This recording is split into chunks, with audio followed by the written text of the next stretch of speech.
Venerable Ananda continued. The ominous dream. Seeing that the Blessed One was growing ever older and weaker, Ananda became deeply anxious.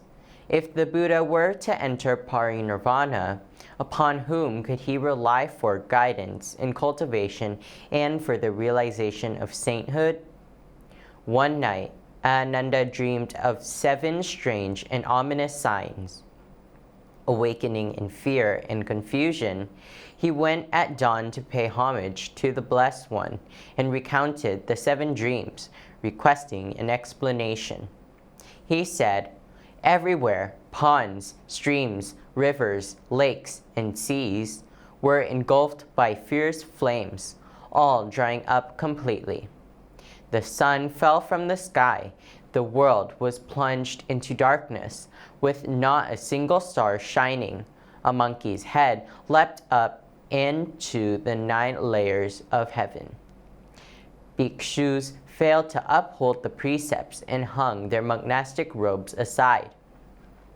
Amid thorns and prisons, bhikshus suffered in misery, their dharma robes in tatters. Lush sandalwood trees were uprooted by herds of wild boars, their roots torn out. Disobedient to the mother elephant, young elephants ran about wildly, straying into parched grasslands and dying in heaps from hunger and thirst. A lion lay dead. Birds, beasts, and insects dared not approach it, yet maggots crawled from within its entrails, gnawing and devouring the lion's flesh and bones. When the Buddha heard these dreams, knowing them to be inauspicious, he explained, "Ananda, since they are dreams, how could they be real? All are manifestations of consciousness. Surely your heart is burdened by some hidden anxiety. Yet between what is and what is not, there is in truth no absolute separation. Therefore, your dreams foretell the future course of my teaching." First sign. The burning of waters and the drying of seas signify that in times to come, bhikshus will enjoy abundant offerings, yet fail to maintain purity of discipline, initiating disputes and conflicts.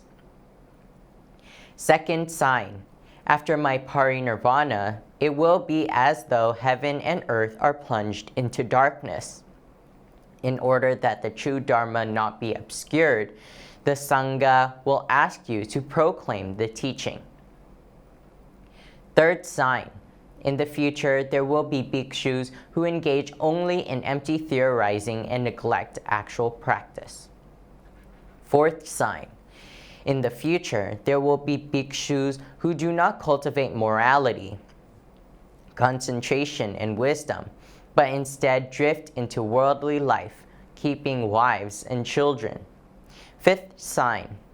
In the future, there will be bhikshus who trade in the Buddha and sell the saints, using the true Dharma as a means of barter, seeking profit and material gain. Sixth sign. In the future, there will be young bhikshus who refuse to learn from their elders, who do not believe in karmic cause and effect, and who, upon death, will fall into hell. Seventh sign. In the future, it will be disciples of the Buddha themselves who destroy the Buddha's teaching. Not even heretical paths will be able to do such harm. Of these 7 signs, the second was fulfilled only 3 months after the Buddha's parinirvana, at Vulture Peak. There, Venerable Mahakasyapa convened the first council for the compilation of the scriptures, and Venerable Ananda was requested to recite the entire corpus of the discourses. The story of Matangi and Venerable Ananda.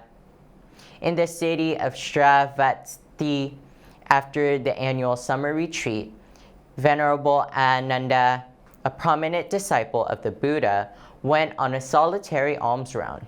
Exhausted by the heat, he approached a well where a young woman from the Matanga tribe, historically classified as the untouchables or the lowest social class, named Prakriti, was drawing water. Venerable Nanda requested a drink, saying, "Sister, please share with me some water." Prakriti, bound by the rigid caste laws of ancient India, hesitated. She replied, "Venerable Sir, I do not begrudge you the water, but I am of a humble birth. I fear that my touch may defile your purity."